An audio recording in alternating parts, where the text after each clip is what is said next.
आज की क्लास में चैप्टर ह्यूमन रिप्रोडक्शन को ही आगे कंटिन्यू करते हुए मैं आपको एक आसान, इजी और इम्पोर्टेंट टॉपिक कराने जा रही हूँ।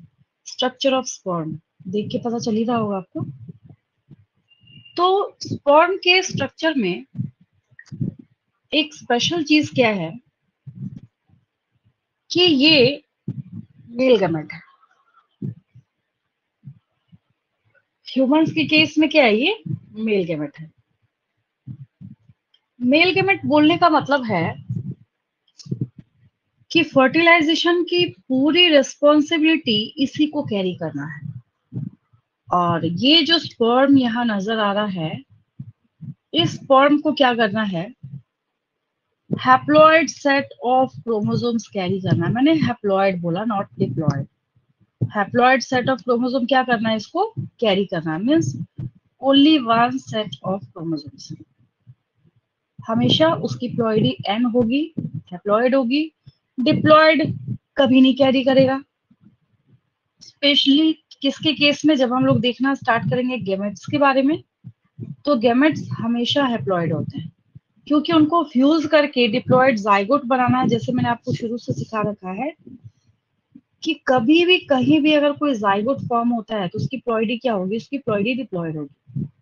तो ऑब्वियस है कि ये हैप्लॉइड होगा। इतनी बार मैंने रिपीट कर दिया तो आपको ये बात याद हो गई होगी। मीन्स कि अगर कोई आपसे पूछे कि इस पूरे स्पर्म के स्ट्रक्चर में किस पार्ट में जो क्रोमोसोम्स हैं वो प्रेजेंट होगा, तो न्यूक्लियस जो पार्ट है ये क्रोमोसोम्स को कैरी करने का काम करेगा। अब एक और चीज,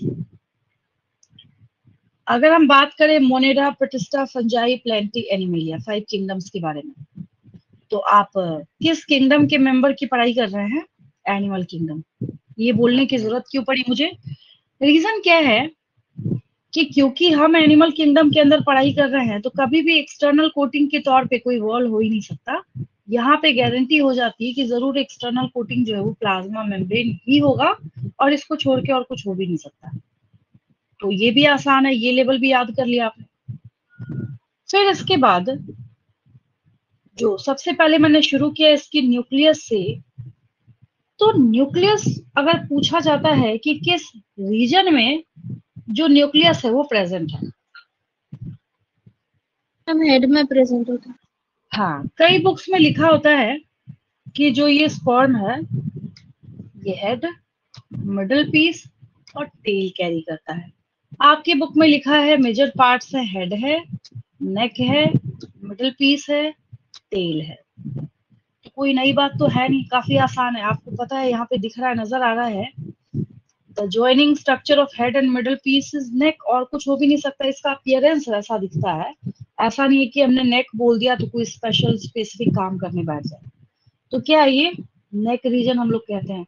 तो अगर आपके बुक के अकॉर्डिंग बात करें तो इसके मेजर पार्ट्स जो आपको सीखना है आज की क्लास में, that are head, neck, middle piece and tell.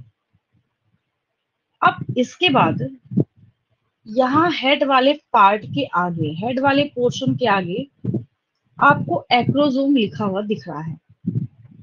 तो एक्रोसोम के बारे में जब हम लोग बात करते हैं, तो acrosome helps in penetration of ovum during fertilization.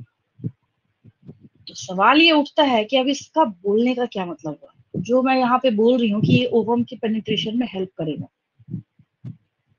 तो अब ऐसा इसलिए बोलना पड़ता है कि उसका रीजन ये है कि अगर ओवम, मैं एक ओवम के स्ट्रक्चर को आपको शो करती हूँ जिससे आपको ये समझ आए कि मैं क्या बोलना चाह रही हूँ, क्योंकि एक्रोसोम के वर्क के ऊपर बहुत सारे क्वेश्चंस पूछे जाते हैं।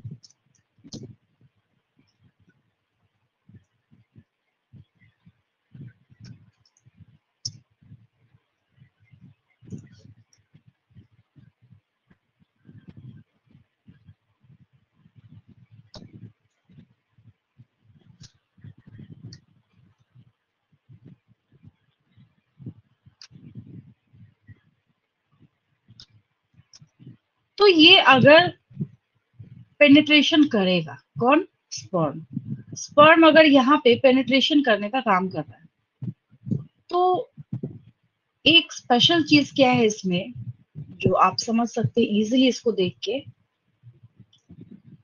कि स्पर्म का पूरा पार्ट कभी भी नहीं जाएगा, कभी भी ओवम के अंदर एंटर नहीं करेगा। इसको क्या करना है, सिर्फ अपने क्रोमोसोमल मटेरियल को ही ओवम के अंदर इंसर्ट करना है, और कोई काम नहीं है इसके पास, ठीक है।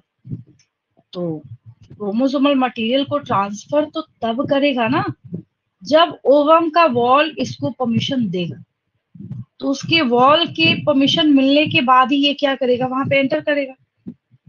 तो स्पर्म का यहाँ देखिए ये टेल वाला जो पार्ट है इसको अंदर जाते हुए नहीं शो किया जा रहा है यहाँ, तो ये पार्ट है। तो ये जो पोर्शन यहाँ पे अवेलेबल आपको दिख रहा है ये क्या है, एक्रोसोम है। क्या है ये, एक्रोसोम। एक्रोसोम इतना स्पेशल हो जाता है कि ये एक एंजाइम कैरी करता है, प्रोटियोलाइटिक एंजाइम, दैट इज हेलुरोनिडेज। तो ये क्या करेगा, यही जो ओवम के बाहर, मैं आपको आगे जाके और एक्सप्लेन करूंगी तो समझ आएगा। अभी आपको जब भी कहीं zona pellucida zona pellucida zona pellucida सुनने को मिले, आपको एक बात समझ जानी है कि अच्छा ओवम का जो एक्सटर्नल कोटिंग है दैट इज जोना पेलुसिडा। तो जोना पेलुसिडा को पेनिट्रेशन करने में कौन हेल्प कर रहा है, एक्रोसोम कर रहा है। क्यों कर रहा है, क्योंकि ये एक एंजाइम कैरी करता है। कौन सा एंजाइम कैरी करता है, तो हाइलुरोनिडेज एंजाइम ये कैरी करने का काम करता है। तो जैसे यहाँ पे पेनिट्रेशन हुआ, ये जो टेल वाला पार्ट है ये इन नहीं करता, जो स्पर्म का जो न्यूक्लियस है बस वो यहाँ पे क्या होगा, एंटर हो जाएगा। एंटर होने के बाद ये रहा एन क्रोमोसोम कैरी करने वाला स्ट्रक्चर, और ये रहा फीमेल का एन क्रोमोसोम्स कैरी करने वाला स्ट्रक्चर, फिर दोनों का फ्यूजन हो जाता है। तो ये मैंने क्यों बताया आपको, क्योंकि आपको इतने से ये बात तो समझ आ गई कि what's the responsibility of acrosome in sperms. तो ये इतना ज्यादा इंपॉर्टेंट हो गया एक्रोसोम। अगर एक्रोसोम फंक्शनल नहीं हुआ, पेनिट्रेशन नहीं होगा।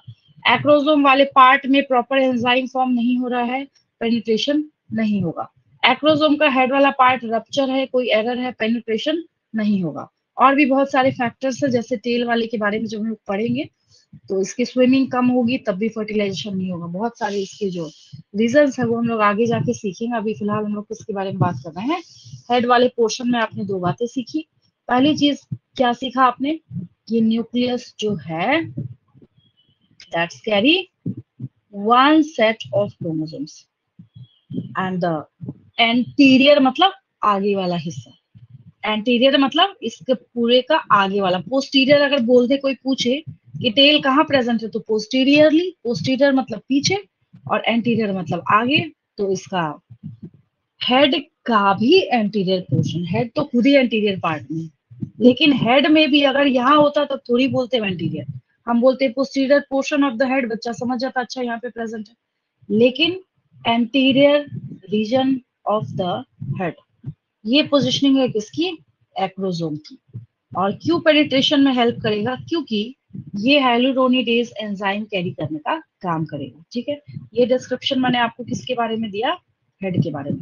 प्लाज्मा मेम्ब्रेन ओवरऑल पूरे स्पर्म को कवरिंग लाइनिंग करने का काम करता है। ये वही है आसान सा स्ट्रक्चर, जब भी किसी एनिमल सेल के बारे में आप पढ़ाई करेंगे, बचपन से आप पढ़ते आ रहे हैं कि एक्सटर्नल कोटिंग जो है वो होने के लिए प्लाज्मा मेम्ब्रेन को छोड़ के और कोई ऑप्शन अवेलेबल होता भी नहीं है, ठीक है।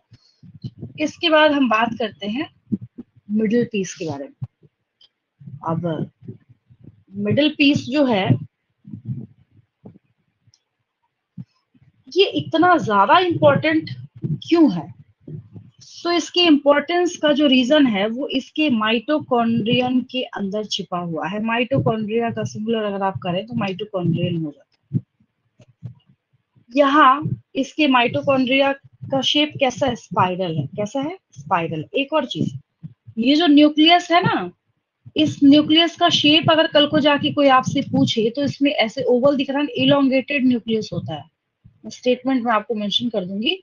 अगर कोई आपसे पूछे कि what's the shape of nucleus in sperms, आपको लिखा रहेगा disc like, oval, circular, elongated. तो इलोंगेटेड को टिक किया जाता है। इसमें न्यूक्लियस कैसा होगा, इलोंगेटेड। अब ये माइटोकॉन्ड्रिया का शेप आया ना तो मुझे इसको देख के इसके शेप के बारे में याद आया, ठीक है।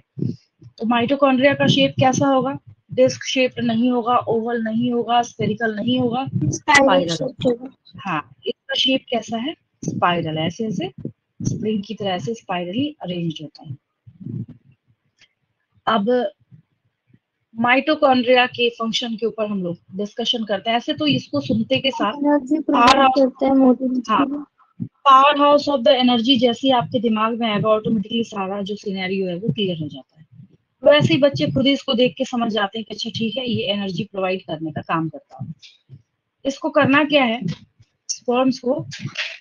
तो ये स्विमिंग का जो फंक्शन है वो परफॉर्म करने का काम करेगा। कैसे स्विमिंग करेगा? With the help of tail. अगर कल को जाके आपसे पूछ लिया जाए कि इस पूरे स्पर्म के स्ट्रक्चर में फ्लैजेला का इक्विवेलेंट स्ट्रक्चर कौन सा है, तो ये टेल का जो पार्ट आपको यहाँ पे नजर आ रहा है, इसको फ्लैजेला का इक्विवेलेंट स्ट्रक्चर बोला जाता है। पूरे बायोलॉजिकल वर्ल्ड में जब कभी कहीं भी जहां भी फ्लैजेला प्रेजेंट हुआ है, that helps in locomotion and movement. ठीक उसी तरीके से ये टेल का भी एक ही वन एंड ओनली वर्क है, ये स्पर्म्स को अगेंस्ट द ग्रेविटी स्विमिंग में हेल्प करता है, क्योंकि ग्रेविटी के अकॉर्डिंग तो हो नहीं रहा।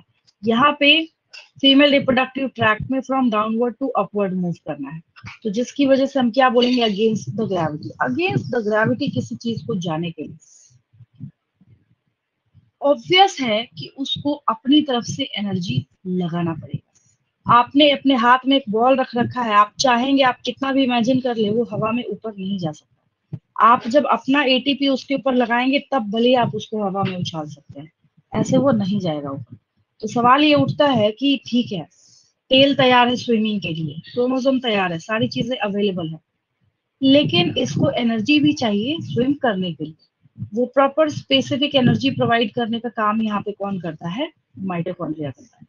तो सवाल ये उठता है कि ये खुद ही एक माइक्रोस्कोपिक स्ट्रक्चर है,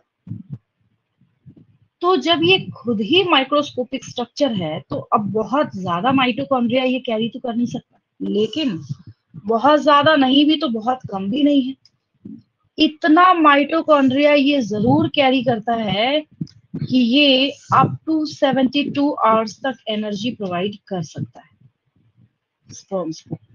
आपने किसी भी कॉन्ट्रासेप्टिव पिल का एड देखा होगा तो उसमें हमेशा आपने देखा होगा बोलते हुए एडवर्टीजमेंट में बार बार वो डिस्कशन में 72 hours, with in 72 hours, with in 70, कोई भी इसके बाद नहीं बोल सकता। ठीक है, उसका रीजन क्या है? रीजन ये है कि माइटोकॉन्ड्रिया उतना ही अवेलेबल है स्पर्म के पास जो कि 72 आवर्स तक एनर्जी प्रोवाइड कर सकता है।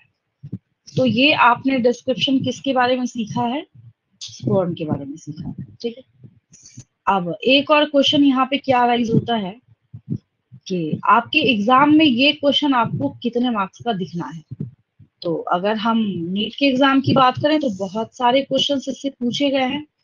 अगर आपसे कोई टेल का फंक्शन पूछे, हेल्प्स इन स्विमिंग, अगर आपसे कोई एक्रोसोम का फंक्शन पूछे, सब कुछ लिखा रहेगा, स्विमिंग भी लिखा रहेगा, प्रोवाइडिंग एनर्जी भी लिखा रहेगा, सब कुछ लिखा रहेगा। तो पेनिट्रेशन ऑफ ओवम किसका? एक्रोसोम का। अगर माइटोकॉन्ड्रिया का पूछे, प्रोवाइडिंग एनर्जी। टेल का अगर पूछे, हेल्प्स इन स्विमिंग। तो सबका क्या अलग अलग जो वर्क है वो आपको वहां पे मेंशन कर देना। ठीक है, ये खासियत है इसकी।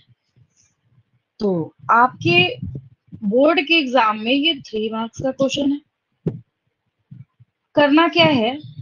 बहुत ही आसान है, आपको देख के भी लग रहा है और समझ के भी लग रहा होगा कि नहीं बहुत आसान है, इसमें कोई ऐसी कॉम्प्लिकेशन नहीं है जो आपको लगे कि नहीं हमने तो पढ़ लिया, इतना ज्यादा टफ है, हमें समझ नहीं आ रहा, हमें ये भी बात समझ नहीं आ रही कि इसको लिखना कैसे। ऐसा कुछ भी नहीं, आसान सा टॉपिक है। ठीक है, अब इसके बाद ये जो स्ट्रक्चर है, अगर आया एग्जाम में एक्सप्लेन स्ट्रक्चर ऑफ स्पर्म, तो ये नहीं कि बना के आपने रिमेनिंग छोड़ दिया। आपको करना क्या है, उसमें बहुत ही छोटे छोटे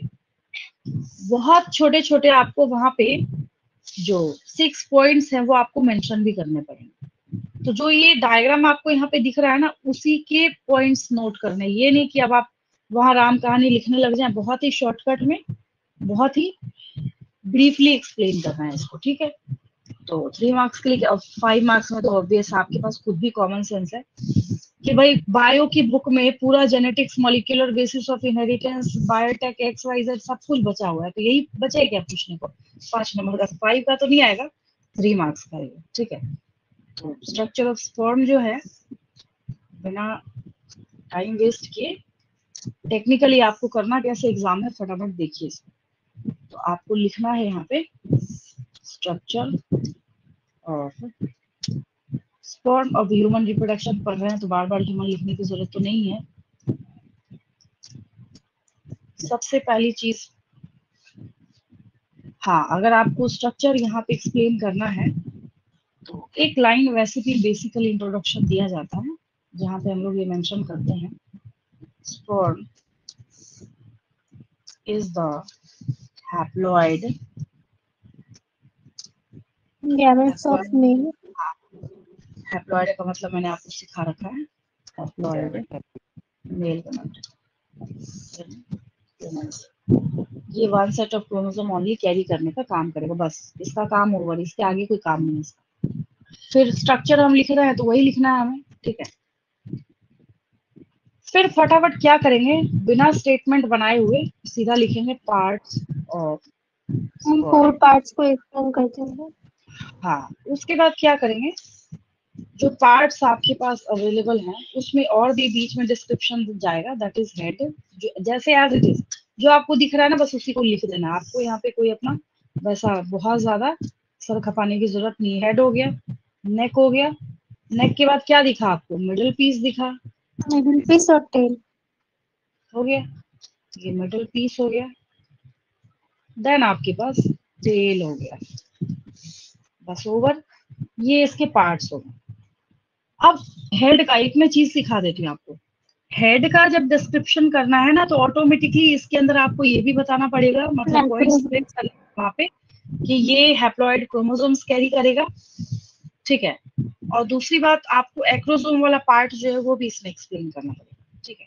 ये हो गया, आगे बढ़ रही हूँ मैं, इसमें कोई दिक्कत नहीं किसी को? चलिए, अब क्या करेंगे, पॉइंट को स्प्लिट कर देंगे हमें। स्प्लिट करना बोलने का क्या मतलब है, वहां अपने पार्ट्स बता दिए। सबसे पहली चीज, भाई जो पार्ट है सो है, उसको हम इग्नोर तो कर नहीं सकते। तो प्लाज्मा मेम्ब्रेन जो आपने देखा, प्लाज्मा मेम्ब्रेन के बारे में आपको बोलना है यहाँ पे। प्लाज्मा मेम्ब्रेन envelops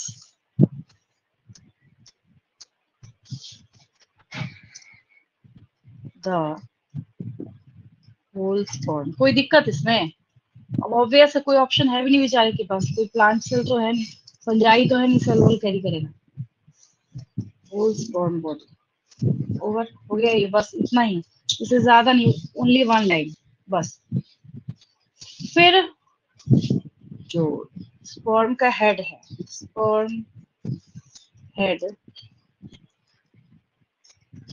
कैसा न्यूक्लियस सिखाया मैंने आपको इसमें? Oval shape, elongated। Elongated nucleus. कैसा इसके पास न्यूक्लियस है? इलोंगेटेड न्यूक्लियस है। अब एक्रोसोम जब लिखना है ना, तो एक्रोसोम को लिखने के लिए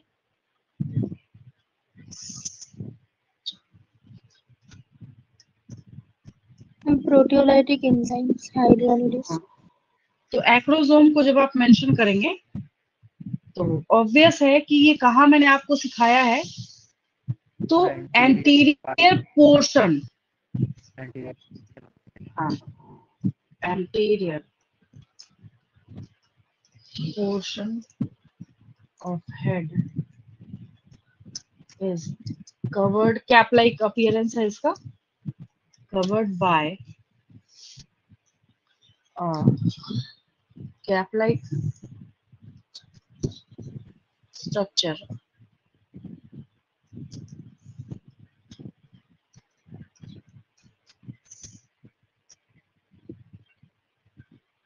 called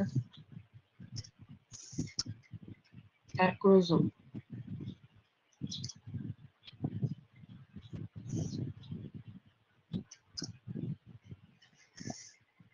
जैसे ही एक्रोसोम आपने मेंशन करा, एक्रोसोम को मेंशन करने के बाद फिर आपको यहाँ पे क्या मेंशन करना पड़ेगा कि ये हाइलुरोनिडेज एंजाइम को भी कैरी करने का काम करता है।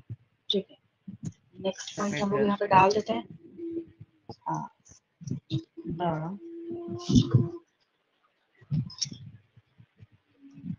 Acrosome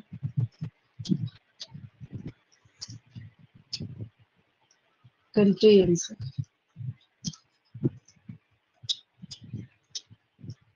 proteolytic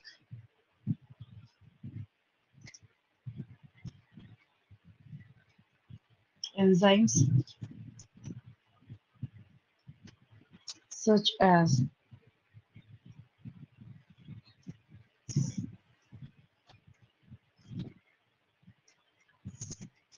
hyaluronidases। इसी को हेलोरोनिक एसिड भी कहते हैं। ये जो हेलोरोनिडेज मैंने लिखा ना यहाँ पे, इसी को ही कहते हैं। एक और कभी कभी रेयरली आपको कुछ बुक्स में लिखा हुआ दिखता है एक्रोसिन। एक्रोसोम को एक्रोसिन बना देंगे, रटना नहीं है इसको। एक्रो तो लिखा ही ना आपने, एक्रोसोम का एक्रो लिख दिया, उसके बाद इसमें एक्रोसिन इसको कर दिया। ठीक है, which help in penetration of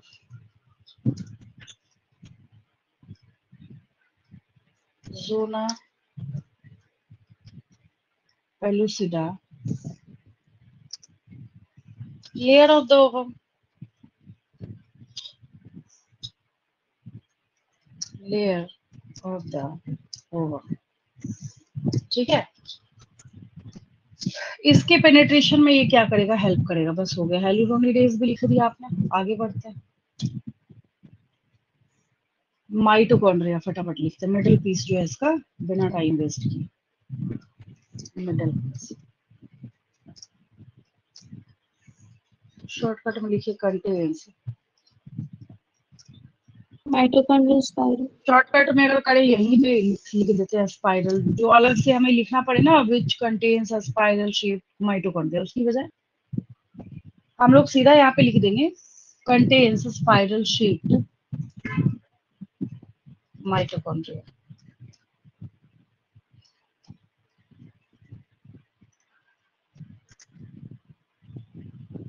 That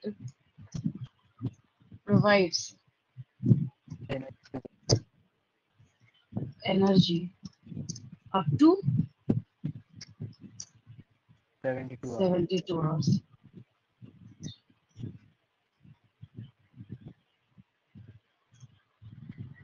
बस हो गया, ये मिडिल पीस भी हो गया। क्या बचा हमारे पास, लास्ट तेल बच गया। एक ही एक लाइन में लिखेंगे, उसमें ज्यादा नहीं। ये हो गया आपके पास तेल, helps in swimming.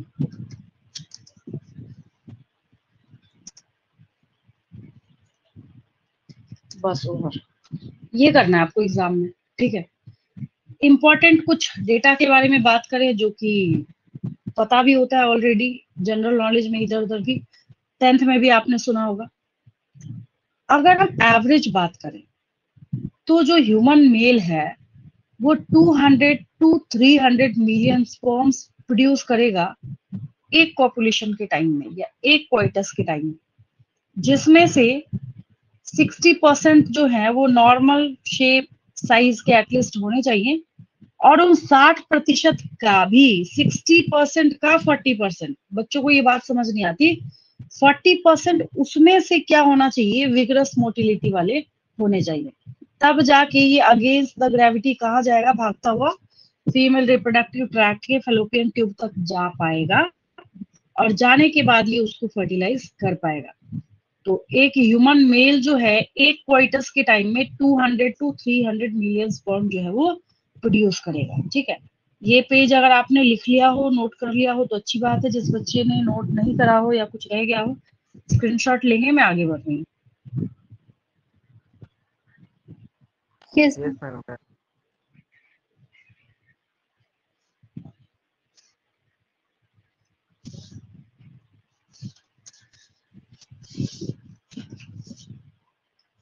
human male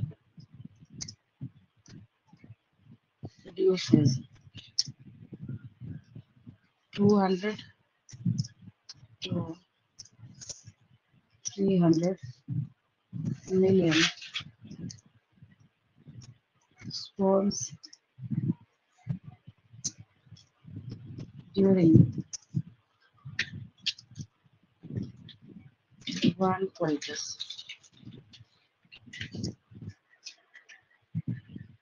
one coitus के टाइम में क्या करेगा, 200 to 300 मिलियन स्पर्म्स जो है वो प्रोड्यूस, कोइटस पॉपुलेशन को ही बोलते हैं, ठीक है। देन इसमें से क्या होना चाहिए, एटलीस्ट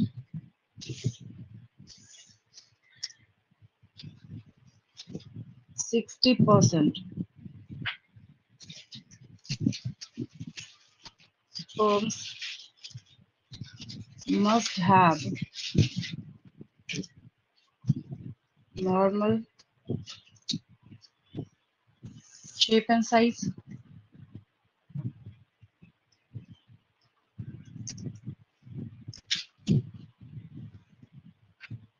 अब इसमें से इसका 40% है, ठीक है, एटलीस्ट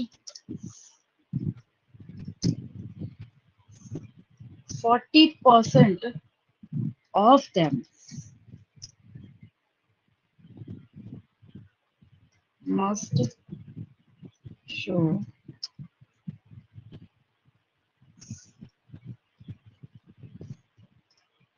vigorous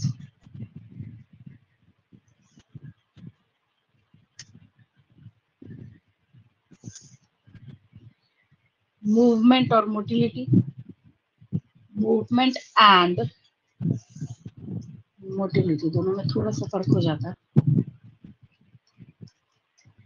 दोनों होना चाहिए इसमें, ठीक है। ये हो गया, इसमें कोई डाउट किसी को? और जैसे ही मैंने आपको ये स्टार्ट करा था बताना, जब मैं मेल रिप्रोडक्टिव सिस्टम समझा रही थी, वहां मैंने आपको ये बात बहुत अच्छे से समझा रखी है कि अगर हम बात करें किसके बारे में, मेल रिप्रोडक्टिव सिस्टम के बारे में, तो जो आप बार बार स्पर्म स्पर्म स्पर्म सुनते आ रहे हैं, उसके साथ जब सारे के सारे एसेसरी ग्लैंड्स के सिक्रीशन को मिक्स करेंगे, तब जाके वो सीमेन कहलाता है। याद है, मैंने शायद नोट भी करा रखा है एक पेज पे आपको, है ना। उसको हम लोग क्या कहते हैं, सीमेन कहते हैं, याद है ना, उसको हम सीमेन कहते हैं। यहाँ तक समझने में कोई दिक्कत?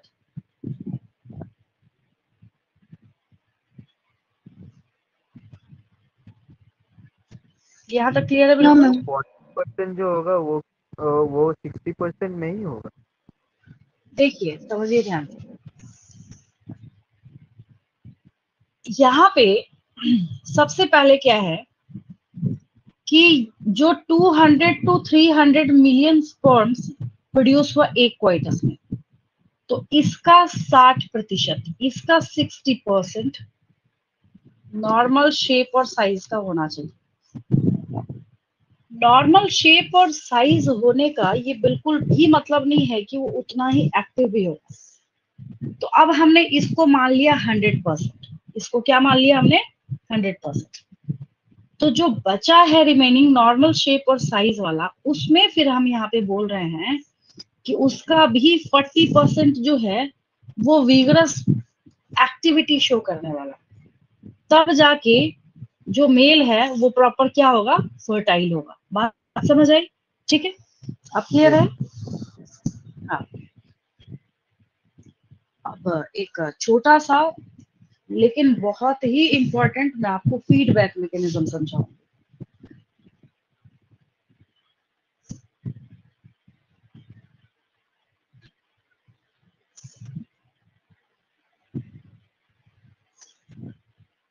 हो गया ये? आगे बढ़े हम लोग?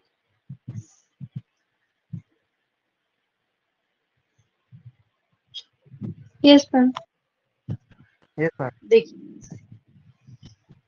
इसको फीडबैक मैकेनिज्म भी बोल सकते हैं, या फिर बहुत ध्यान से समझिएगा, इस पार्ट में बच्चे बहुत कंफ्यूज करते हैं, हालांकि है आसान, पढ़ते ही नहीं ध्यान से तुमको कंफ्यूजन होती है। कंफ्यूजन कुछ है नहीं इसमें।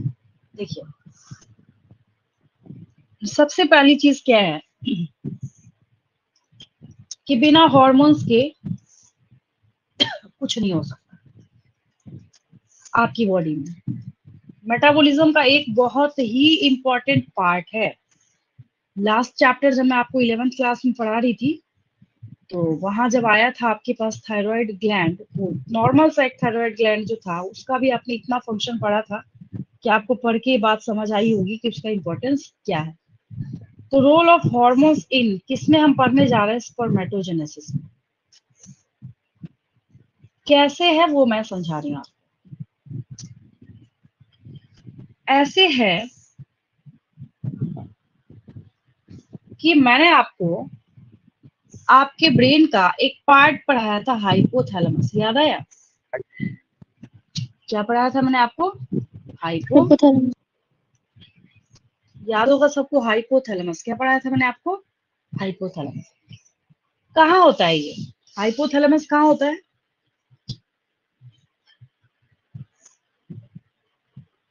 हम फोर ब्रेन में प्रेजेंट होता है। ठीक है, वेरी गुड। ये हाइपोथैलेमस जो है, ये क्या करेगा, एक हार्मोन सिक्रीट करता है जो आपको याद है। gonadotropin release हाँ, hormone।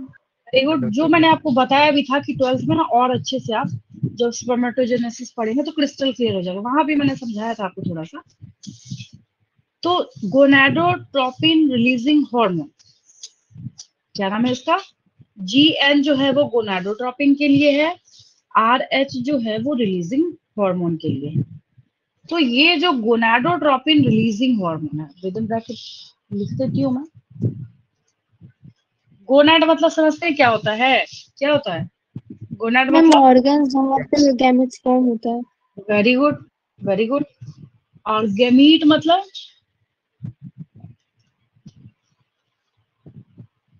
गैमीट मतलब? मैम रिप्रोडक्शन में जो पार्ट लेता है वही फर्टिलाइज जो होता है।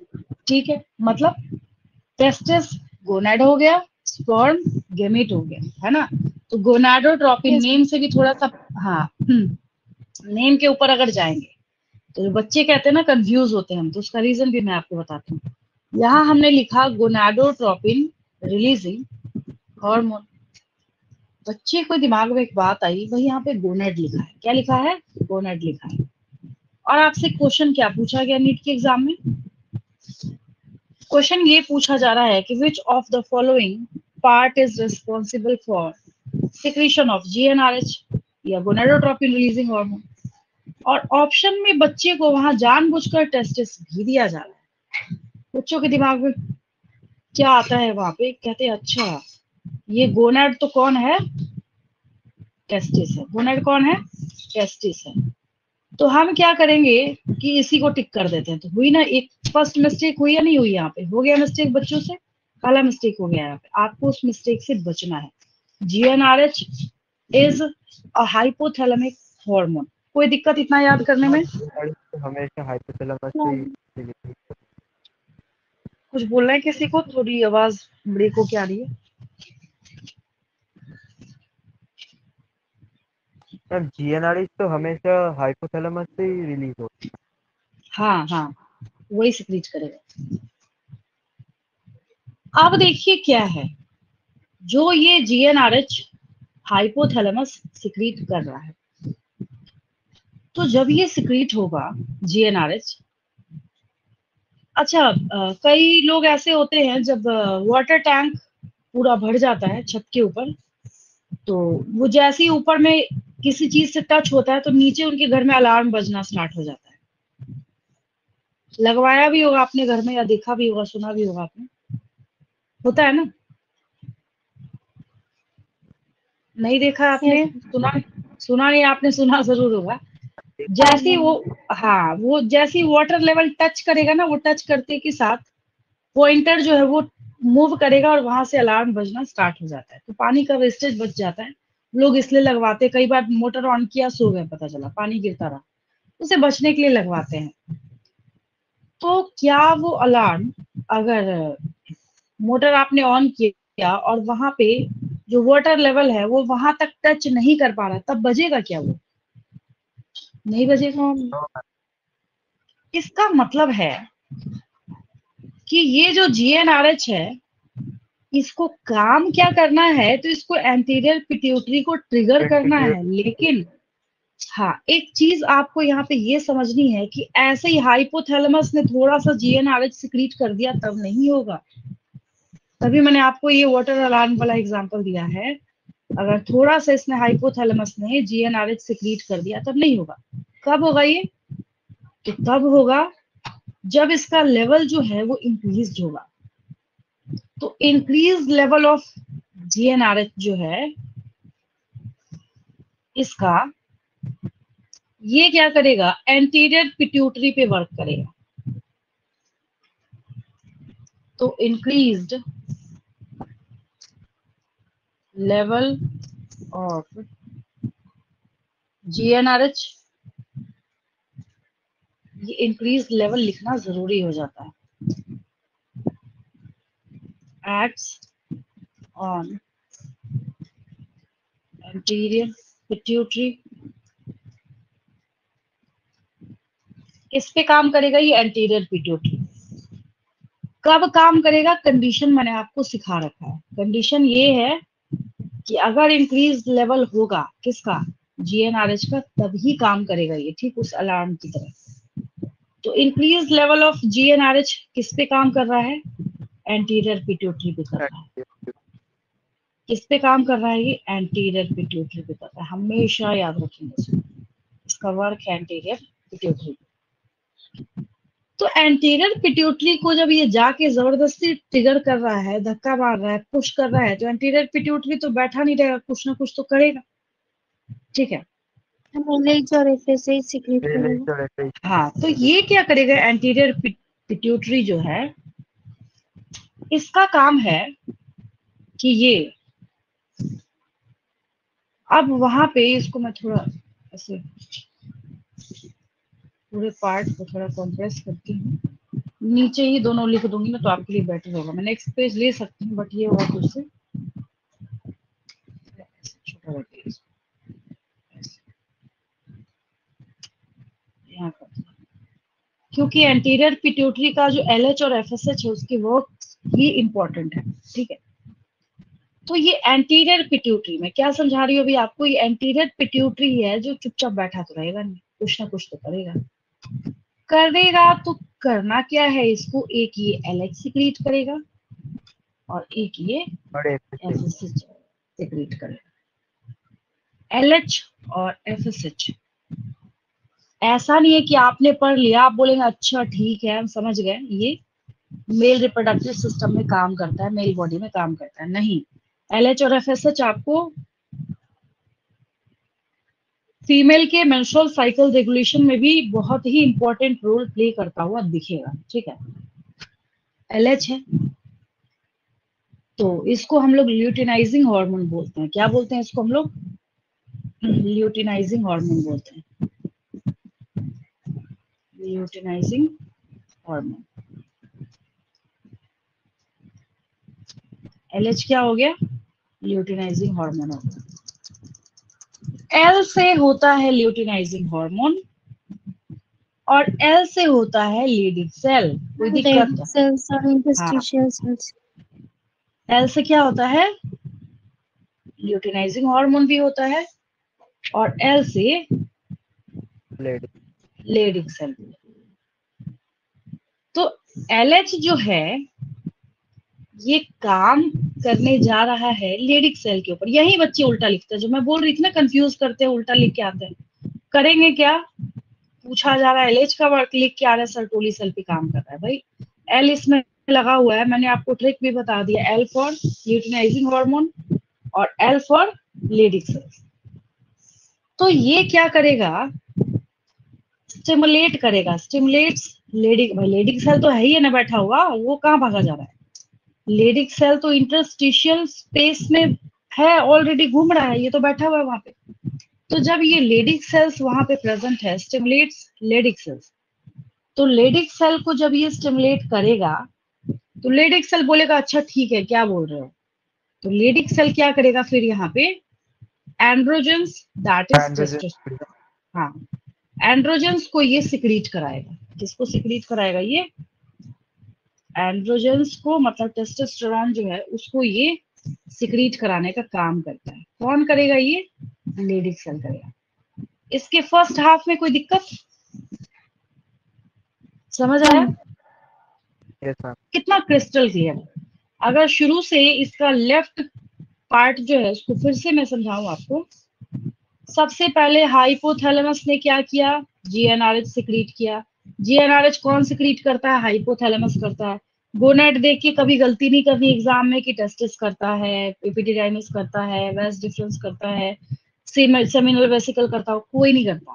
हाइपोथैलेमस करता है, आपका ब्रेन का पार्ट करता है। ठीक है, तो जब ये जीएनआरएच क्या कर रहा है? सिक्रीट हो ही रहा है।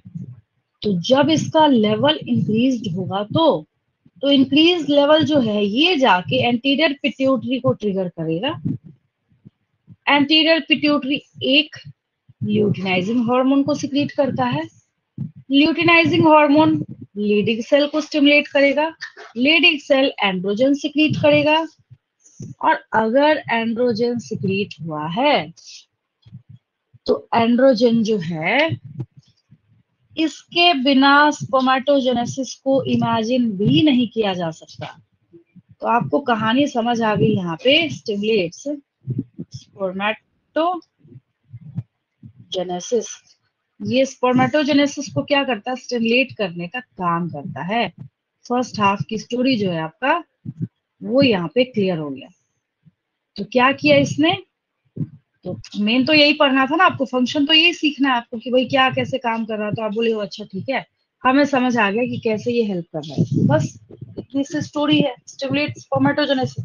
अब अगर इसको लिखने पे आते तो पता नहीं 10 लाइन 20 लाइन कितना चला जाता। उससे अच्छा क्या है, ऐसे रिप्रेजेंट कर लीजिए, डाउट भी नहीं होगा इसमें, कंफ्यूजन भी क्रिएट नहीं होगा और क्रिस्टल क्लियर भी हो जाएगा। सब बातें होंगी इसमें। ठीक है, तो ये कर लिया आपने।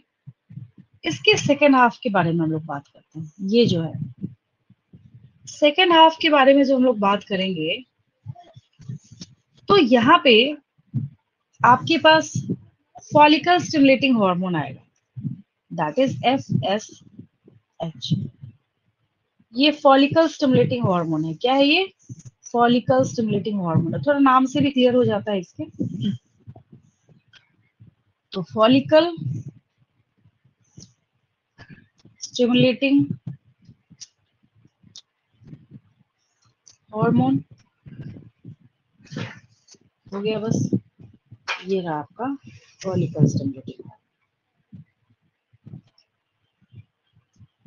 फॉलिकल स्टिमुलेटिंग हार्मोन जो है इसमें एस आता है, देखिए ध्यान से, अल्फाबेट जो है एस है यहाँ। सर्टोली सेल्स को स्टिमुलेट करता है। हाँ, और सर्टोली सेल में भी एस आता है। सर्टोली सेल में भी क्या आता है? एस आता है। तो एक तो ये FSH रहा। यहाँ LH, L for luteinizing hormone, L for Leydig cell, FSH Sertoli cell. तो यहाँ पे जो मैंने आपको मेंशन कर रखा है, मैंने जो यहाँ पे आपको लिखा स्टिमुलेट लेडिक सेल्स, यहाँ क्या हो जाएगा उसकी बजाय कि ये लेडिक सेल जो है इसको भूल जाइए। लेडिक सेल का अब यहाँ पे कोई काम नहीं है। लेडिक सेल का जो डिपार्टमेंट है वो ल्यूटिनाइजिंग हार्मोन का है। तो लेडिक सेल्स की बजाय यहाँ पे ये सर्टोली सेल को एक्टिवेट करेगा। सर्टोली सेल्स, एक चेंज आपको समझ आया? ठीक है, ये क्या करेगा? सर्टोली सेल्स को स्टिमुलेट करने का काम करेगा। सर्टोली सेल हो गया स्टिमुलेट। सर्टोली सेल जैसे ही स्टिमुलेट हुआ ये कुछ फैक्टर्स रिलीज करता है। कितना बड़ा फर्क है स्पर्मेटोजेनेसिस और स्पर्मियोजेनेसिस। ठीक है, मैंने आपको बताया था। तो ये जो आपने यहाँ पे सीखा कि ये किसको स्टिमुलेट कर रहा है? Sertoli cell. और जब ये सर्टोली सेल को स्टिमुलेट कर रहा है तो सर्टोली सेल क्या करेगा कि ये आगे जाके सारे फैक्टर्स पढ़ने हैं आपको, बट अभी के लेवल तक हम लोग इतना याद रखते हैं कि ये क्या करेगा?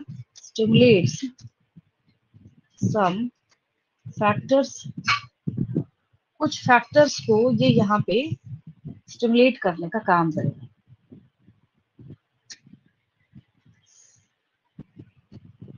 ठीक है,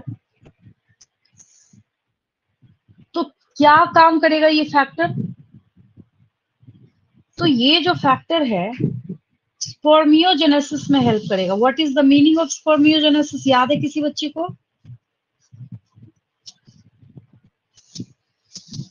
Yes, ma'am. स्पर्मियोजेनेसिस क्या होता है? Ma'am, the differentiation process of the conversion of spermatid into spermatozoa. Very good. मतलब जो स्पर्मेटिड्स थे उन्हें हमें क्या करना है? स्पर्म्स में कन्वर्ट करना है। तो जो स्पर्मेटिड है जब स्पर्म में कन्वर्ट हो रहा है तो स्पर्म तो यहाँ भी मैच्योर बन रहा है और ये भी है। तो जो ये लेडिक सेल है ना, पूरा का पूरा जो गोल फेनोमेना है उसके रेगुलेशन के लिए है। और सर्टोली सेल का जो रोल है वो मात्र किस पे यहाँ पे कॉम्प्रेस्ड होके रह गया है? तो ये सिर्फ किसके ऊपर रह गया है? सिर्फ ये जो स्पर्मेटिड वाला पार्ट है उसको ये मैच्योर स्पर्मेटोजोआ में कन्वर्ट कराएगा। बस इतनी सी बात है। समझ आया आपको? ये Yes, समझ ma'am. आया है ना?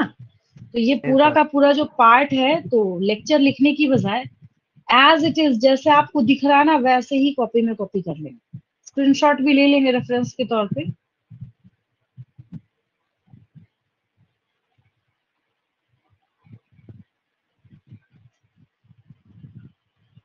Yes, ma'am. Okay. अब देखिए, समझेंगे ध्यान से। जब मैंने आपको ये चैप्टर स्टार्ट किया तो मैंने आपको मेल रिप्रोडक्टिव सिस्टम के बारे में इंट्रोडक्शन दिया। मेल रिप्रोडक्टिव सिस्टम के बारे में इंट्रोडक्शन देने के बाद फिर मैंने आपको उसके पार्ट्स जब समझाए तो वहां पे मैंने आपको टेस्टिस का डिस्कशन बताया, because testis is the primary sex organ in human mails. Testis क्या करेगा? स्पर्म्स फॉर्म करेगा।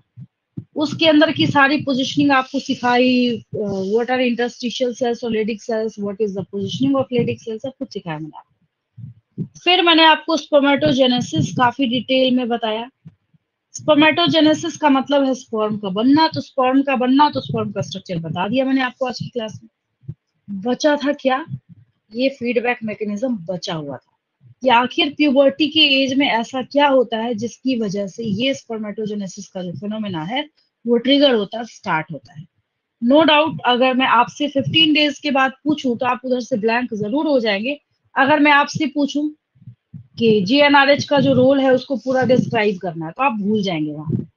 तो जिसकी वजह से मैंने स्टेटमेंट नहीं बनाया है यहाँ पे, आपका भी टाइम सेव हुआ, मेरा भी टाइम सेव हुआ। इससे अगर आप चाहें आपको जितना स्टेटमेंट बनाना है बनाते रहिए बैठ के, कोई दिक्कत नहीं है उसमें, ठीक है। आप अपने एनसीईआरटी को जब ध्यान से देखेंगे ना थोरोली, आपको एक बात पता चलेगी कि male reproductive part, male gamete, primary sex organ और जितनी भी छोटी से छोटी टर्मिनोलॉजी है मैंने सबका डिटेल्ड डिस्क्रिप्शन जो है आपको बता रखा है। मैंने आपको पहले ही बोला था एनसीईआरटी में है सारी चीजें, बट वहां पे शफलिंग हो रखी है। पहले मेल रिप्रोडक्टिव सिस्टम है, फिर फीमेल रिप्रोडक्टिव सिस्टम है, फिर बीच में मेमोरी ग्लैंड आ गया, फिर उसका स्पर्मेटोजेनेसिस आ गया। बच्चे भी कंफ्यूज, अभी हम वो पढ़ रहे थे फिर ये आ गया, फिर हम वो पढ़ रहे थे फिर ये आ गया, ठीक है। फिर ओवरी की पढ़ाई हो जाएगी, फिर स्पर्मेटोजेनेसिस का फ्लो चार्ट आएगा, फिर मैं तो ऐसे क्या है ना कि थोड़ा इंटरप्शन हो जाता है। चीज आपके सीरीज में, आपके फ्लो में है। मैंने यहाँ से स्टार्ट करा था, ये देखिए। तो मेल रिप्रोडक्टिव पार्ट वाला जो है, मैंने आपको ये पार्ट्स एक्सप्लेन करे और समझाए पूरा डिटेल डिस्क्रिप्शन देते हुए। फिर इसमें एपिडिडाइमिस का जो स्ट्रक्चर वगैरह था वो मैंने आपको डिटेल में बताया। इसी का पार्ट जो कि कनेक्टेड होगा एपिडिडाइमिस के साथ, टेस्टिस का ही पार्ट है, दैट इज रीटी टेस्टिस। ये सब कुछ सीखा आपने। फिर हमने बात करी एपिडिडाइमिस के पार्ट्स के बारे में। हेड है, बॉडी है, टेल है। काफी आसान है, जैसा दिख रहा है वैसा ही क्या है, ये पार्ट है। फिर क्या है यहाँ पे कि जब ये पार्ट्स आपको दिख रहे हैं तो मैंने फिर आपको डिस्क्रिप्शन भी बताया कि कैसे और किस तरीके से इनका जो डिस्क्रिप्शन है वो आपको करना है। डिस्क्रिप्शन के बाद एसेसरी ग्लैंड्स भी सीखा आपने। फिर ये असाइनमेंट क्वेश्चंस आपने उसी रिलेटेड क्लासेस से एज इट इज जैसे आप करते जा रहे हैं वैसे वैसे आपने किया। फिर अगले दिन मैंने आपको पोजिशनिंग समझाया, इंग्विनल कैनाल आपने सीखा। टेस्टिस के अंदर 250 टेस्टिकुलर लोब्यूल्स होते हैं। एक लोब्यूल में 1 to 3 highly coiled seminiferous tubules होते हैं। सेमिनिफेरस ट्यूब्यूल्स के अंदर स्पर्मेटोजेनेसिस होता है, इसके अंदर स्पर्मेटोजेनेसिस हो रहा है। फिर स्पर्मेटोजेनेसिस कैसे होता है, वो मैंने आपको पिछली क्लास में सिखाया। फिर आज की क्लास में जब स्पर्मेटोजेनेसिस हुआ, तो स्पर्मेटोजेनेसिस होने के बाद स्पर्म बना तो फिर आपको क्या करना पड़ेगा, स्पर्म का स्ट्रक्चर सीखना पड़ेगा। ये स्पर्मेटोजेनेसिस पिछली क्लास का है। तो जब इसके स्ट्रक्चर को सीखना पड़ेगा, तो मैंने आपको आज की क्लास में स्पर्म का स्ट्रक्चर जो है वो बता दिया। स्पर्म के स्ट्रक्चर को बताने के बाद फिर बचा क्या, एक छोटा सा पोर्शन रिमेनिंग था जो इसके फीडबैक मैकेनिज्म का है, या फिर हार्मोनल रेगुलेशन भी बोल सकते हैं हम लोग उसको। वो पार्ट जो है मैंने अभी आपको आज की क्लास में सिखाया। बहुत ही इंपॉर्टेंट पॉइंट है। आपको खुद भी देख के ये बात समझ आ रही होगी कि स्पर्मेटोजेनेसिस वाला पोर्शन तो सुपर इजी था, उसमें कहीं कोई डाउट है नहीं। यही वाला है, उसमें मिस्टेक क्या करते हैं बच्चे, सो भी देख लीजिए, मिस्टेक यही करते हैं। एफएसएच का काम पूछा जा रहा है, सारा वर्क दिया जाएगा, टिक करके आ जाते हैं लेडिक सेल को एक्टिवेट करेगा, गलत हो गया। ल्यूटिनाइजिंग हार्मोन का काम पूछा जा रहा है, लिख के आएंगे कि सर्टोली सेल को स्टिमुलेट करता है, बोलेंगे वाह हमने तो बिल्कुल सही लिखा है। आपसे पूछा जा रहा है कि विच ऑफ द फॉलोइंग, अब देखिए क्वेश्चन कितना डेंजरस है। मैं आपसे क्वेश्चन पूछ रही हूँ कि which of the following hormone regulates spermiogenesis. Crystal clear question लिखा हुआ है। ऑप्शन में FSH होगा। हाँ, सारा ऑप्शन आपको दिया हुआ है, एलएच भी दिया हुआ है, एफएसएच भी दिया हुआ है, जीएनआरएच भी दिया हुआ है, सब कुछ दिया हुआ है। लेकिन इसमें जो एग्जैक्ट एक्यूरेट और मोस्ट करेक्ट आंसर होगा दैट इज एफएसएच। तो ये आप पजल होंगे लास्ट में, बाकी कहीं कोई दिक्कत नहीं है इस टॉपिक में, अच्छा टॉपिक है, ठीक है।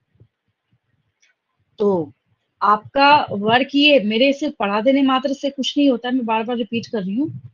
मेल रिप्रोडक्टिव सिस्टम का जो पार्ट है, फिजियोलॉजी है, स्पर्मेटोजेनेसिस है, फीडबैक मैकेनिज्म है, हार्मोनल रेगुलेशन है, स्ट्रक्चर ऑफ स्पर्म है, आपको लाइन बाय लाइन पढ़ना है। फिर उसके बाद कोई डाउट आएगा तो मेरे से नेक्स्ट क्लास में पूछेंगे। अब इसके बाद हमें जो है इस पूरे चैप्टर का सेक्शन चेंज करना है। सेक्शन चेंज करना बोलने का क्या मतलब है कि जो फीमेल रिप्रोडक्टिव सिस्टम है उसको समझना है। किसको समझना है? फीमेल रिप्रोडक्टिव सिस्टम को समझना है। यहाँ तक कोई दिक्कत किसी को? No ma'am. हाँ मैम।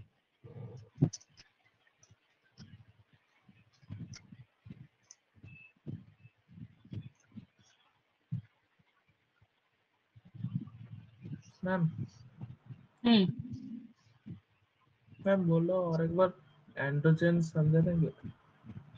देखिए, टेस्टोस्टेरोन का नाम सुना है? Yes ma'am. कब सुना है, कहाँ सुना है?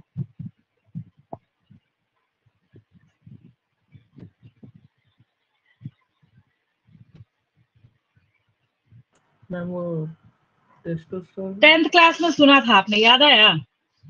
सुना था ना 10th में? मैंने तो खैर मैम 50 बार सेकेंडरी बोला है। Sexual characteristic. हाँ, तो टेस्टोस्टेरोन को ही एंड्रोजन बोला जाता है। एंड्रो मीन्स मेल होता है। तो मेल रिलेटेड जो हॉर्मोन्स की पूरी कैटेगरी होगी उसको हम एंड्रोजेंस का टर्म देते हैं। किसका टर्म देते हैं? एंड्रोजेंस का टर्म देते हैं। समझ आया? ठीक है, उसी को हम लोग एंड्रोजन बोलते हैं। क्या बोलते हैं हम लोग टेस्ट उसको? हाँ, एंड्रोजन बोलते हैं। ठीक है, मैंने आपको जो भी पार्ट अभी एक्सप्लेन किया, एक दो मैं ये भी बोल रही हूँ, एक दो और छोटे छोटे ऐसे टर्म्स हैं जो मैं आपको असाइनमेंट क्वेश्चंस में कराऊंगी, ये भी मैंने नहीं किया है क्योंकि टॉपिक को इंटरफेयर करने का कोई मतलब नहीं बनता है। चलिए हम लोग फीमेल रिप्रोडक्टिव सिस्टम समझते हैं।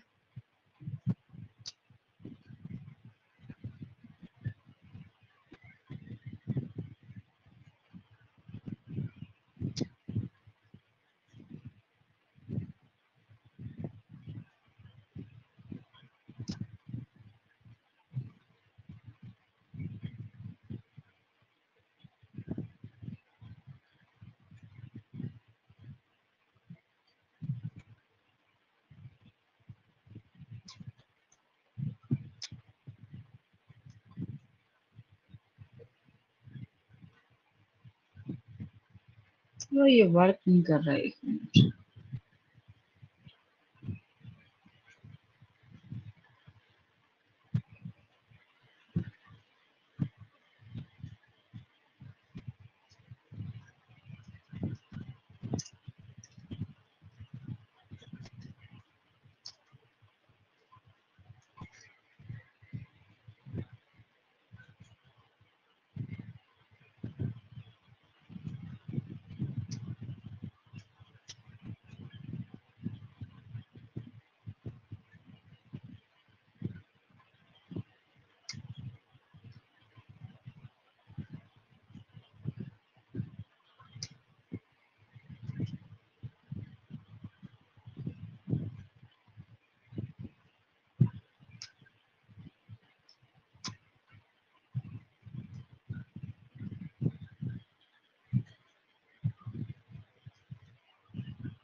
फीमेल रिप्रोडक्टिव सिस्टम, देख के भी पता चल रहा होगा फीमेल रिप्रोडक्टिव सिस्टम की ही पढ़ाई करनी है। कैसे पता चला?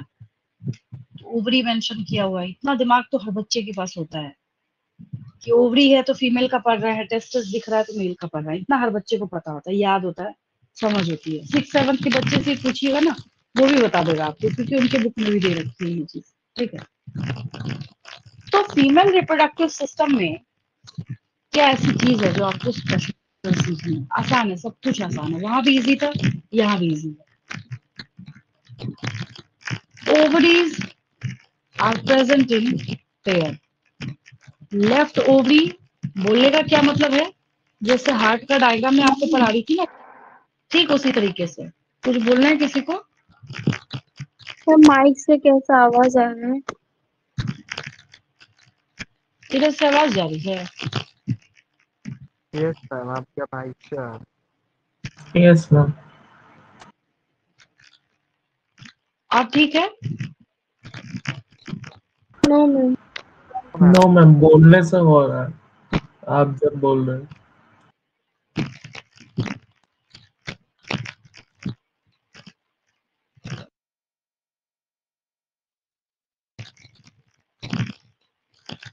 आप सही हुआ?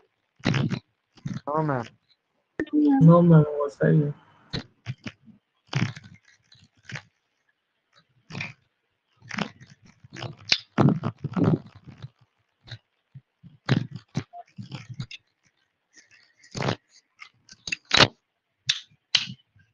अब जा रही मेरी voice? Yes yes ma'am, ma'am. अभी यस मैम। ठीक है। अब ठीक है? हाँ मैम। अब सही है? Yes ma'am. चलिए, तो ये ओवरीज यहाँ पे पेयर में प्रेजेंट है। कैसे है ये? पेयर में है। पेयर में होने के बाद ये प्राइमरी सेक्स ऑर्गन भी है। जैसे मैंने आपको मेल के केस में टेस्टिस पढ़ाया, ठीक उसी तरीके से यहाँ पे क्या है? Ovaries are the primary sex organ. Testis भी पेयर में था, ये भी पेयर में है। तो ओवरी जो आपको यहाँ पे पोजिशनिंग दिख रही है, ये फ्रंट व्यू आपको समझाया गया। तो जैसे मैं आपको हार्ट का डिस्क्रिप्शन दे रही थी ना, तो मैंने आपको बोला कि आपको अपने राइट हैंड साइड में जो भी चीजें दिख रही है वो लेफ्ट है, लेफ्ट एट्रियम है, लेफ्ट वेंट्रिकल है। और जो आपको लेफ्ट हैंड साइड दिख रहा है वो राइट एट्रियम है, राइट वेंट्रिकल है। यही पढ़ाया मैंने आपको। ठीक उसी तरीके से यहाँ पे क्या है कि आपको जो आपके राइट हैंड साइड दिख रहा है that is the left part, और जो आपको लेफ्ट हैंड साइड दिख रहा है that is the right part. मतलब ये आपको लेफ्ट दिख रहा है तो ये राइट पार्ट है, ये आपको राइट दिख रहा है तो ये लेफ्ट पार्ट है, क्योंकि ये फ्रंट व्यू है, सामने का व्यू है। मेरी बात समझ आई? ठीक है। दूसरी चीज ये, अब बिल्कुल ऐसे अगर हम यहाँ पे डिवाइड करें तो जो पार्ट्स आपको यहाँ पे एक साइड देखने को मिलेगा वही आपको दूसरे साइड में भी देखने को मिलेगा। कोई यहाँ पे वैसी कॉम्प्लिकेशन है नहीं। ठीक है, आगे जाके जब इम्प्लांटेशन की पढ़ाई कराई जाती है तो ये हाफ ही तो बना होता है बच्चों को समझाने के लिए।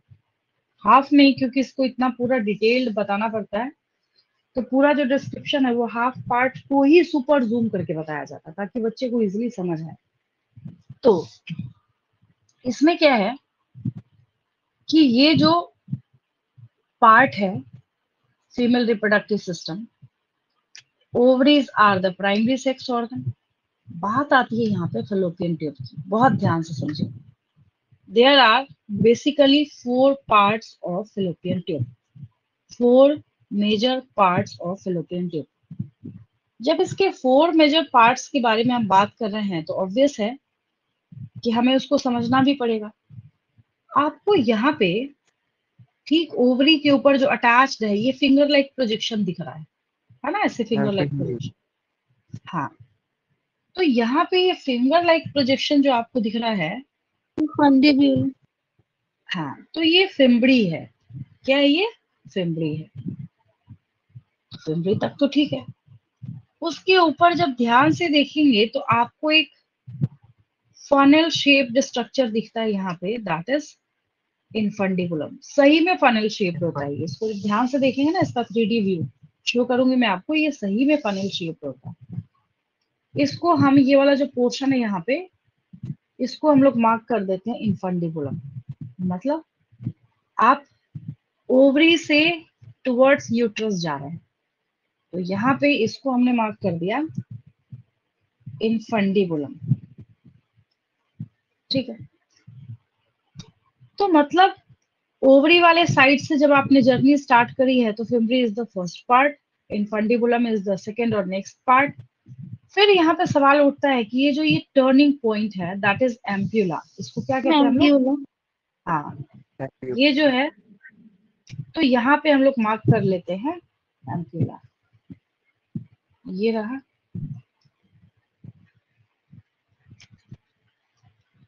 और the part which is just adjacent to the uterus, जो यूट्रस से जुड़ा हुआ पार्ट है दैट इज इस्थमस। हम और isthmus हाँ, जब मैंने आपको पढ़ाया था तो पहले भी मैंने आपको ये बात बता रखी है कि जो पार्ट है इस्थमस वाला, और जो टर्म है बायो में इस्थमस 1000 प्लेसेस पे आता है, ISTHMUS, इसको हम लोग इस्थमस कहते हैं। क्या कहते हैं? इस्थमस। तो फेलोपियन ट्यूब के कौन कौन से पार्ट है? Parts of fallopian tube? infundibulum ampulla isthmus। Infundibulum ampulla. ठीक है, अगर आपको बोला गया कि जो पार्ट्स है फीमेल रिप्रोडक्टिव सिस्टम के, उसको यूट्रस से ओवरी की तरफ अरेंज करना है, then the answer is isthmus, ampulla, infundibulum and fimbriae. अगर आपको बोला गया कि ओवरी से टुवर्ड्स यूट्रस की तरफ अरेंज तो करना है, उल्टा तो करें। Fimbriae, infundibulum, ampulla, isthmus. ठीक है, ऐसे इस तरीके से इसको मेंशन किया जाता है। तो होना क्या है आगे जाके, ओवम को रिलीज यहाँ से होना, oogenesis पूरा एक अच्छा खासा लेक्चर लेगा। तो oogenesis के लिए आपको पैनिक नहीं होना, oogenesis अलग से ही पढ़ना है। जैसे कैसे स्पर्मेटोजेनेसिस कहा मैंने आपको, स्पर्मेटोजेनेसिस के मुकाबले oogenesis में कॉम्प्लिकेशंस हैं, बहुत सारा हर्डल है वहां पे। ठीक है, वो मैं आपको बताऊंगी आगे। अभी फिलहाल छोटी सी बात बस ये है कि यहाँ से ओवम बनेगा, बन के यहाँ से रिलीज होगा। फिम्बरी का काम ही हम क्या पढ़ते हैं? Collection of ovum. फिंगरी जो फिंगर लाइक प्रोजेक्शन है, ये वहां से ओवम को कलेक्ट करके आगे भेजता है। तो जब यहाँ से ये आगे भेज देगा, तो आगे भेजने के बाद फिर ये क्या होगा, यहाँ से मूव करता करता एम्पुलरी स्थमिक जंक्शन पे अगर स्पर्म से मिला तो फर्टिलाइज कर जाएगा, नहीं मिला कोई बात नहीं, ये वॉल पे आके जो ओवम है वो रप्चर होके डिपॉजिट हो जाएगा। और जब ये डिपॉजिट होगा, तो इसके डिपॉजिट होने के बाद फिर each and every month as a menstrual flow ये क्या होगा, जो वेजिनल ओपनिंग है उसके थ्रू बाहर रिलीज हो जाएगा। ठीक है, ये सिंपल सी बात है। फिर ये जो पूरा का पूरा ये जो कंपार्टमेंट है, जो मेजर पार्ट, मिड पार्ट जो आपको दिख रहा है that is uterus, that is uterus. ठीक है, फिर जो यूट्रस के बाद का जो पोर्शन है that is cervix plus vagina, दोनों को एक साथ ऐड करके हम बर्थ कैनाल बोलते हैं। क्या बोलते हैं हम लोग? बर्थ कैनाल बोलते हैं। तो एक ही साल पूछा गया आज तक, बर्थ कैनाल इंक्लूड्स, और आपको ऑप्शन दिया हुआ है, उसमें लिखा हुआ है ovary plus vagina, vagina plus uterus, uterus plus cervix, cervix plus vagina. तो सर्विक्स प्लस वेजिना को क्या करना है, वहां पे आपको मार्क करना है। तो ये पार्ट्स किसके साथ कनेक्टेड है, किसके साथ कंसर्न है? तो फीमेल रिप्रोडक्टिव सिस्टम के साथ। अब जब हम इसके लेयर्स को देखते हैं, किसके लेयर को? यूट्रस के वॉल के लेयर को, इसको समझना। ampulla। हाँ, तो इसके पास क्या है, इसको समझना काफी आसान है। जैसे यहाँ पे लेयर है, वैसी लेबल्स भी हैं। बाहर वाले को पेरीमेट्रियम, मिडल वाले पेरीमेट्रियम, को myometrium, myometrium and middle inner is वाले को, endometrium। Inner endometrium. और इनर वाले को एंडोमेट्रियम। तो ये हो गया आपके पास, outer is perimetrium, middle is myometrium, and inner is endometrium.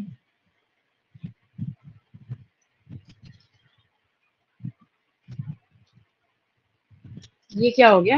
Endometrium हो गया। ठीक, ये सारे लेयर्स हैं। अगर आपसे पूछा गया कि चाइल्ड बर्थ के टाइम में जो कॉन्ट्रैक्शन है वो क्रिएट करने का काम कौन करता है, सुनने में लगता है कि एंडोमेट्रियम आंसर होगा, लेकिन मायोमेट्रियम है। मायोमेट्रियम होगा। फॉर्मेट में भी मैं आपको कराऊंगी आगे।